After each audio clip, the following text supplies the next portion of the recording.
CA లేకపోతే CA గారితో పాటు ఒక ఇద్దరు సబ్ ఇన్స్పెక్టర్లు లేదు నియోజకవర్గంలో ఉన్న అందరూ ఒక డిఎస్పీ తెలియదు.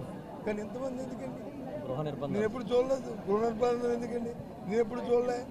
ఎప్పుడైనా చెప్పనండి గత 5 సంవత్సరాలు ఎప్పుడు ఇలాంటి కార్యక్రమాలు జరిగాయని చెప్పి ఎప్పుడైనా ఎందుకు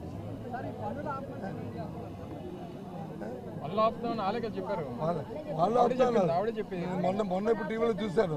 వచ్చారు ఎవరు ఇక్కడున్న స్థానిక ఎమ్మెల్యే గారు వచ్చి చెప్పారు కదా, నీ నెల మరుక్షణంలో అన్నీ ఆగిపోతాయి, కలెక్టర్ గారు ఆపాలి అని. ఎక్కడ అవుతుంది? కనిపిస్తున్నాయి కదా. అంటే మాటకి విలువ లేదు, మాటకి విలువ లేదు, లేదు మాటకి ఖాతరు చేయలేదు. మాటకి విలువ లేదా, లేదా మాటని ఖాతరు చేయలేదా? మన విషయం మాలో తెలుసుకోవాలి. ఓటమి నాయకులు చాలా స్పష్టంగా చెప్తున్నారు, గత ప్రభుత్వంలోనే ఎన్నింటికి పునాదులు లేకపోతే శంకుస్థాపనలు జరిగాయి, ఇప్పుడు వచ్చి ఎట్లా ఏ ఉద్దేశంతో ఇక్కడ మాట్లాడుతున్నారని వాళ్ళు చెప్తున్నారు. కరెక్ట్. ఒకే ఒక మాట చెప్తున్నాను.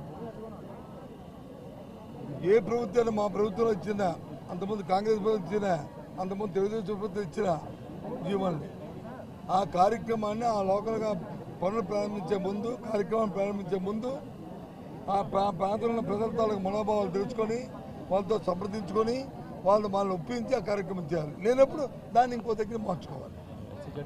లేనప్పుడు దాన్ని ఇప్పుడు ఒక విషయాన్ని అదే చెప్తాను కదా, ఇప్పుడు చెప్తాను కదా, భోగాపురం ఎయిర్పోర్టు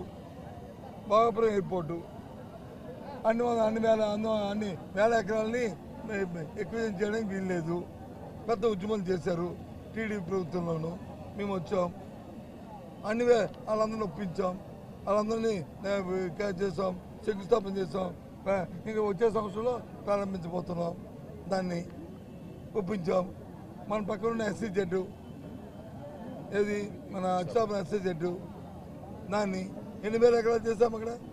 అది ఆ ప్రజలందరూ ఒప్పించాం, ఆ ప్రజలకి అవకాశాలు కల్పించాం, వాళ్ళని మెప్పించాం, ఆ కార్యక్రమం చేస్తాం. ఆ పక్కన ఉన్న మరి రామ్కి ఫార్మాసిటీ ఒప్పించాం, చేసాం. రణసందలో ఉన్న ఎస్ఐ ఇది లేదు, బొబ్బుల్లో గ్రోత్ సెంటరు, ఇవన్నీ చేసాం కదా. దేనికంటే పరిశ్రమలకి ఎగ్రీస్ కాదు, ఆ ప్రాంత ఎన్నికలప్పుడు వచ్చి ఏం చెప్పావు? నీ పిల్లలు పుడితే పుట్టరు, ఒకవేళ పుడితే వాడికి వచ్చి అంగమైకల్యం వస్తుంది, మళ్ళీ క్యాన్సర్ వస్తుంది, మళ్ళీ తాగడానికి వచ్చి నీళ్ళు చచ్చిపోతాం, మత్స్యకారులు అందరూ చచ్చిపోతారు, మత్స్యం అంతా చచ్చిపోతుంది. నువ్వే చెప్పావు కదా. మరి ఏ కోణంలో చెప్పావు? ఏ అథారిటీతో చెప్పావు? ఇది కూడా శానిటరీ ఏంటి అంటే చెప్పినవన్నీ అయితే తప్పు చేసి కాదు, నేను రోజు అబద్ధాలు చెప్పాను, నేను చెప్పిన దాన్ని కూడా తప్పు అయిపోయింది, ఇగో ముక్కు నాన్నకు రాసుకుంటున్నాను, మా చంద్రబాబు నాయుడు గారు చెప్పండి చెప్పాను, ఇవన్నీ అబద్ధాలని చెప్పండి వచ్చి చెప్పాను. వాళ్ళు బతిమాలుకోమండి, మాకు అభ్యంతరులే. వాళ్ళని కన్విన్స్ చేసుకోమండి, మాకు అభ్యంతరులే. అంతేగాని వాస్తవాలే, అది వాస్తవం నువ్వు నమ్మింది వాస్తవం. ఆ అమ్మాయికి నమ్మరా? వాళ్ళకి తెలుసు కదా. మనం చెప్పిన మాట పాపం గుడ్డుగా నమ్మే వ్యక్తులు కదా అందరూ.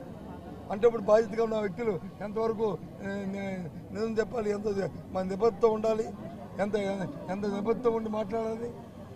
కానీ కాదు కదా. అందుకు ఈ విషయాలు వస్తాయి. దయచేసి ఇవాళ ఏదైతే ఇక్కడ వచ్చిన ఆ సంఘీభావం తెలిపామో, ఈ ప్రజల తాలూకు కోరికని ఏ విధంగా అయితే అయినా సరే వాళ్ళ మాట ప్రకారమే కార్యక్రమం జరగాలి. దానికోసం వాళ్ళ వెనకాతల ఏ